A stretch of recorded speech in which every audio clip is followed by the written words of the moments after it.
ನಮಸ್ತೆ. ಪೂರ್ವ ಜನ್ಮದ ಪಾಪಕರ್ಮಗಳಿಗೆ ಪರಿಹಾರ ಉಪಾಯ ಹೇಳ್ತೇನೆ. ಯಾರೆಲ್ಲ ನನ್ನ ಚಾನಲ್ ಸಬ್ಸ್ಕ್ರೈಬ್ ಮಾಡದೆ ನೋಡ್ತಿದ್ದೀರೋ ಎಲ್ಲ ಮಾಡಿಕೊಂಡು ನೋಡಿ. ಹಿಂದಿನ ಜನ್ಮದಲ್ಲಿ ವಿಷವನ್ನು ತಿನ್ನಿಸಿ ಶತ್ರುಗಳಿಂದ ಹಿಂಸೆ ಕೊಟ್ಟವರು ಈ ಜನ್ಮದಲ್ಲಿ ಆಯುಧಗಳಿಂದ ಆಪರೇಷನ್ಗಳಿಂದ ತೊಂದರೆ ಪಡುವರು. ಇದಕ್ಕೆ ಪರಿಹಾರ ಕುಜ ರವಿ ಜಪ ಮಾಡಿಸಿ, ಸರ್ಪ ಸಂಸ್ಕಾರ ಆಶ್ಲೇಷ ಬಲಿ ಪೂಜೆ ಮಾಡಿಸಿ, ನಾಗರ ದಾನ ಮಾಡಿ. ಇದರಿಂದ ಪರಿಹಾರ ಆಗುತ್ತದೆ. ಧನ ಭೂಮಿ ಪಶು ಅಪಹರಣ ಮಾಡಿದವರು ಈ ಜನ್ಮದಲ್ಲಿ ಕೋರ್ಟ್ ವ್ಯವಹಾರ, ಪೊಲೀಸ್ ತೊಂದರೆ, ಜೈಲು ಶಿಕ್ಷೆ ಆಗುತ್ತದೆ.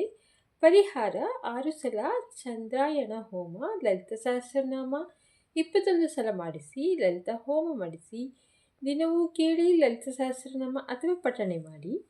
ಗೋಹತ್ಯೆ, ಹಸುವಿಗೆ ತೊಂದರೆ ಕೊಟ್ಟಿರುವವರು, ಗಾಯ ಮಾಡಿದವರು, ವಾಹನ ಅಪಘಾತ ಆಗುತ್ತದೆ. 2 ಸಲ ಪ್ರಜಾಪತ್ಯ, 2 ಸಲ ಚಂದ್ರಾಯಣ ಹೋಮ, ರುದ್ರ ಹೋಮ ಮಾಡಿಸಿ. ಗಜ ಹತ್ಯೆ ಅಂದರೆ ಆನೆ ಹತ್ಯೆ ಮಾಡಿದವರು, ಬಡತನವನ್ನು ಅನುಭವಿಸುವರು. ಯಮ ಜಪ, ನಾರಾಯಣ ಹೋಮ ಮಾಡಿಸಿ. ಪೂರ್ವ ಜನ್ಮದಲ್ಲಿ ಸೌದೆಗಾಗಿ ಆಲ, ಅಶ್ವತ್ಥ, ನೇರಳೆ, ತೆಂಗು, ತಾಳೆ ಅಥವಾ ಮಾವಿನ ಮರ ಅಥವಾ ನಲ್ಲಿ ಮರವನ್ನು ಕಡಿದವರು, ನೆಲ್ಲಿಕಾಯಿ ಮರವನ್ನು ಈ ಜನ್ಮದಲ್ಲಿ ಪೆಟ್ಟು ತಿನ್ನುತ್ತಾರೆ. ಇತರರ ಹಂಗಿನಲ್ಲಿ ಜೀವನ ಮಾಡುತ್ತಾರೆ. ಅಂಗಹೀನ ಆಗುತ್ತದೆ. ಸಂಸಾರ ಸುಖ ಇಲ್ಲವಾಗುತ್ತದೆ. ಇದಕ್ಕೆ ಪರಿಹಾರ 3 ಸಲ ಪ್ರಜಾಪತ್ಯ, 3 ಸಲ ಚಂದ್ರಾಯಣ ಹೋಮ, ಮಹಾನಾರಾಯಣ ಹೋಮ ಮಾಡಿಸಿ.